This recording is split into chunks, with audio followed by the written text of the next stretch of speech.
Hi friends, आज हम भाग देना सीखते हैं किस प्रकार से भाग प्रक्रिया की जाती है। अब देखो, आपके सामने 11 अपना भाजक है और 13,574 एक भाज्य संख्या है। तो अब देखो, हमें 11 का भाग 13,574 में देना है। तो किस प्रकार देना है उसको आप अब देखो। जैसे ये संख्या है 11, तो हमें 11 का टेबल याद होनी चाहिए, मतलब कि 11 का पहाड़ा हमको याद होना चाहिए, जिससे कि हम भाग संक्रिया की आगे टेबल की ज़रूरत होती है। तो टेबल हमें याद होनी चाहिए 11 की। अगर याद हो तो बढ़िया है, वरना हम साइड में लिख लेंगे अपनी सुविधा के लिए।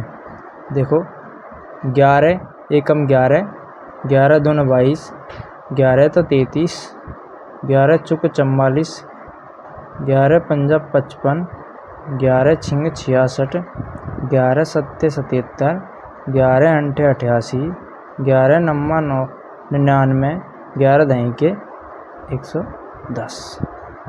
अब देखते हैं। अब हमें सबसे पहले संख्या देखेंगे। सबसे पहले संख्या है 1। तो 11 का भाग 1 में तो जाता नहीं, इसके बाद हम संख्या हो जाएंगी 2, 13। अब 11 का भाग हमें 13 में देना है।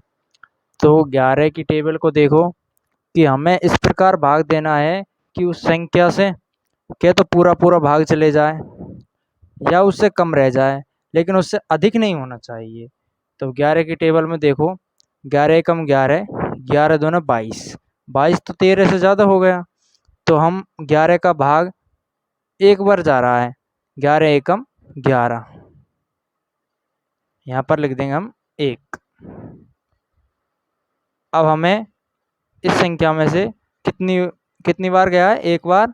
कितना आ गया, 11। तो हमें 13 में से 11 को माइनस करना है। 13 में से 11 गए तो कितना आ गए, 2। अब फ्रेंड्स, अब हमें 13 में तो भाग चला गया, इसके बाद कौन सी संख्या है, 5। तो हमें शेषफल कितना बचा है, 2। अब हमें 5 को लेना है यहाँ पर। कितना हो गया, 25। अब उसी प्रकार जिस प्रकार हमें पहले टेबल की सहायता से हमने जैसे भाग दिया था, उसी प्रकार अब 11 की दोबारा से देखना है। 11 का टेबल में देखो कि हमें 25 में भाग देना है। कम रह जाए चाहे पूरा भाग चले जाए, लेकिन उससे अधिक नहीं होना चाहिए। तो 11 के टेबल में देखो, 11 कम 11, 11 दूना 22, 11 तो 33, 33 तो ज़्यादा हो गया। तो अब 11 का भाग हमें 2 बार देना है। तो यहाँ आ जाएगा 2, 11 दूना 22। उसी प्रकार अब देखेंगे 25 में से 22 जाते हैं तो 3 बचते हैं। ठीक है। अब इसी प्रकार आगे फ्रेंड्स, ये 7 को लेना है, कितना हो गए, 37। अब हमें 11 का भाग देना है 37 में। देखो टेबल में, 11 एकम 11, 11 दूना 22, 11 तो 33। देखो तो 3 बार जा रहा है, 33 आ रहा है। 4 बार 44 आता है, लेकिन 44 37 से ज़्यादा हो जाएगा, इसलिए हम 11 का भाग 3 बार जा रहा है। कितना आ गया, 33।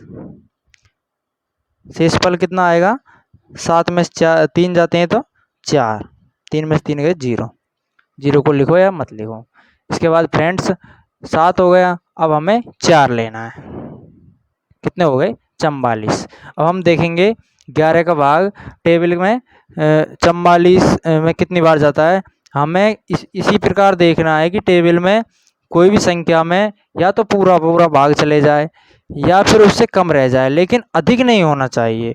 देखो, 11 कम 11, 11 दूना 22, 11 तो 33, 11 चौक 44। देखो यहाँ पर हमारा पूरा 4 बार भाग चला गया। इसे हम यहाँ से शेषफल देखेंगे, शेषफल आ रहा है हमारा 0। इस प्रकार अब हमारा भाग संक्रिया पूरी हो गई है।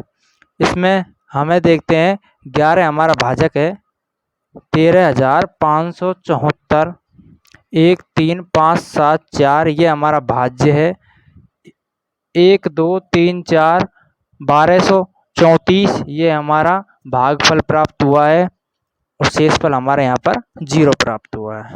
अब इसको किस प्रकार लिखेंगे, आगे देखो। आगे हमसे कई बार पूछ लेता है इस संक्रिया में भाजक क्या है, तो भाजक क्या होता है, जिसका हम भाग देते हैं। भाग किसका दिया, 11 का। भाज्य क्या होता है, जिसमें हम भाग देते हैं। किसी क्या था, इस बार एक बार और देख लो, 13,574। तो भाजक क्या हो गया, 13,574। अब हमें भागफल क्या प्राप्त हुआ, भागफल हमें प्राप्त हुआ था 1234। शेषफल हमें प्राप्त हुआ है 0। हमारा पूरा भाग चले गया। तो आई होप आपको ये वीडियो पसंद आई होगी। अगर पसंद आती है तो आप लाइक एंड सब्सक्राइब करें। Thank you.